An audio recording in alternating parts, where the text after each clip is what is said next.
And now, back to Joglo dito sa TV5.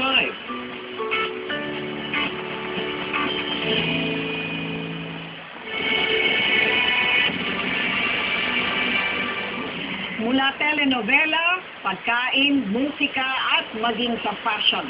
Hit na hit ang Korean wave o kung tawagin ay Hallyu. Hindi lang sa ibang bansa kundi pati na rin dito sa Pilipinas. Ang tanong ay, ano ang epekto nito sa kultura natin bilang mga Pinoy?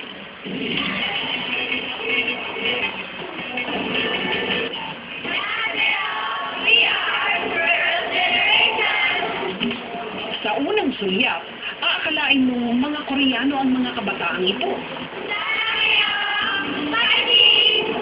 Malakomic book na pananamit at iba't ibang kulay ng buhok na may bangs ang mga gupit.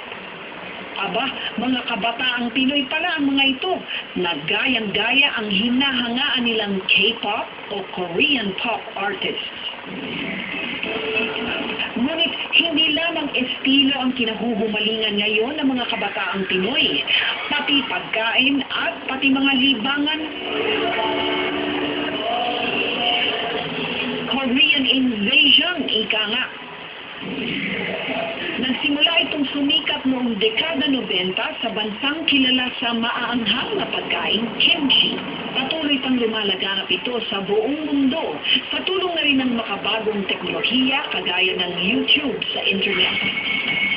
Ilan lamang ang mga grupong Super Junior, BBSK, Girls' Generation, Big Bang at 21 sa mga initidolo ng mga Pilipino.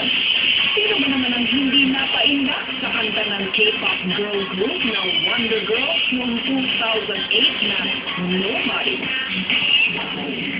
Noong linggo lang, nagkaroon ng isang pagtitipon ang humigit kumulang 2,500 kabataang Pinoy sa Eaton Center upang idaos ang taunang Korean Festival Cosplay Convention. Dito namin nakilala ang isa sa sobrang fan ng K-pop mula 2009, ang 17 taong gulang na si Jamaica Verceles. Graduation ng higher batch sa akin, nung high school ako. Tapos, ang ginamit nilang song for closing scene ata ng graduation nila is Wonder Boy ng Super Junior. Nung narinig ko yun, grabe, sobrang nagalak talaga yung heart ko kasi parang ang ganda, nakatch agad yung attention ko without understanding the lyrics. Ngunit hindi lang kanta mula K-pop groups ang humatak sa panlasa ni Jamaica. Na-influencehan kasi ako ng K-pop eh. Kanyari, sa mga reality shows nila, parang may natutunan ako sa kanila na parang nagiging way na maging tumaas yung self-confidence sa sarili mo. Pero hindi lang super fan si Jamaica. May grupo rin sila ng kanyang 3 kapatid na kumo-cover at sumasayaw ng mga K-pop songs. Elfinity ang napili nilang pangalan.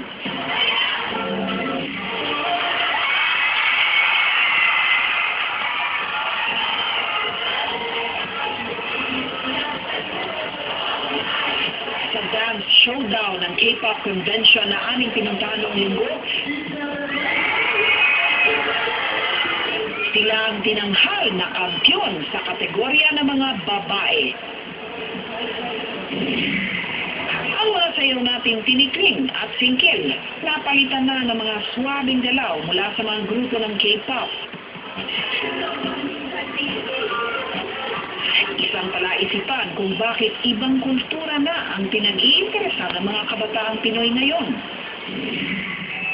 Ayon kay Dr. Gerald, isang sociologist, nakabubuti raw ang pagkahumaling na ito ngayon sa K-pop sa ating pananaw bilang Pilipino. Ito yung magandang senyales dahil ang kultura ng ibang tao kapag ating pinag-aaralan, kapag ating i-invite in our own culture to, ay dumadagdag ito sa ating kultura.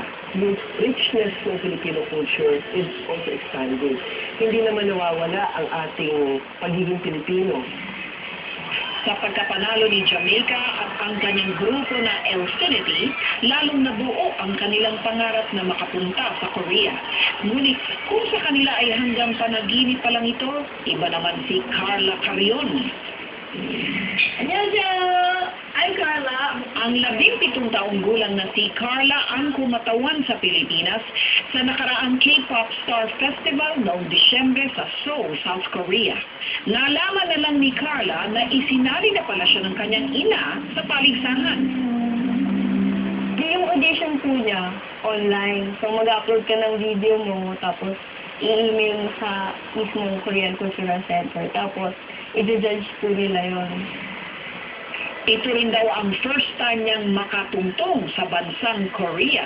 Kasama na lahat ng contestants from Peru, Germany, France, Indonesia, yung 21 countries. Yung mga panahon na yun, nagiging close kami sa isa't isa, nakikilala po namin. Kahit po iba-ibang lahi kami, nag-enjoy kami kasi K-pop yung usapan. Kung maraming Pinoy ang naghahangad makarating sa Korea, 50% naman ng mga turistang bumibisita sa bansa ngayon ay mga Koreano. Ito raw ay dahil sa init ng ating panahon at nagagandahang white sand beaches.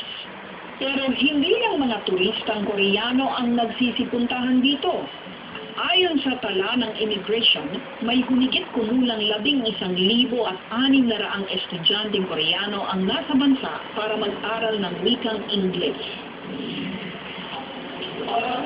Kaya kahit saan mo ibaling ang iyong paningin, may makikita kang mga Koreano sa kalye at mababanaag mo ang lumalawak nilang impluensya sa ating kultura. 다들 하고 싶어하는 머리를 K-팝을 통해서 다들 찾아서 K-팝을 통해서 원하는 스타일 프린트해서 가져오거나 아니면 사진을 가져와서 비슷한 느낌의 스타일을 해달라고 많이 주문들을 하십니다. Pagkatapos ng good time, masarap at lasang tunay na pagkain Korean kagaya ng bulgogi ang kanilang hanap. We came up with the idea dahil nauso masyado yung mga Korean teleserye. So, we took advantage of it actually. Kahit daw may iba pa tayong kulturang kinahuhumalingan, hindi pa rin daw dapat nating talikuran ang ating pinagmulan. But somehow there's a danger in making yourself a part of another culture. Naging obsession mo na ang pag-intindi, pag-aaral sa kultura ng iba, nililimutan mo kung sino ka. Kung ang mga kabataang aking nakilala sa K-pop festival na engganyo sa kulturang Koreano, meron naman kaming nakausap na isang Koreanang itinuring na ang Pilipinas na kanyang sariling bansa. Si San An ay isang Korean national at mahigit 4 na taon nang naninirahan sa Pilipinas bilang isang negosyante. But I like weather, honestly. But except flood, I really like weather Kumar. It make me always like a vacation. I like the energy of Philippines. Not too much serious, not too much hard work.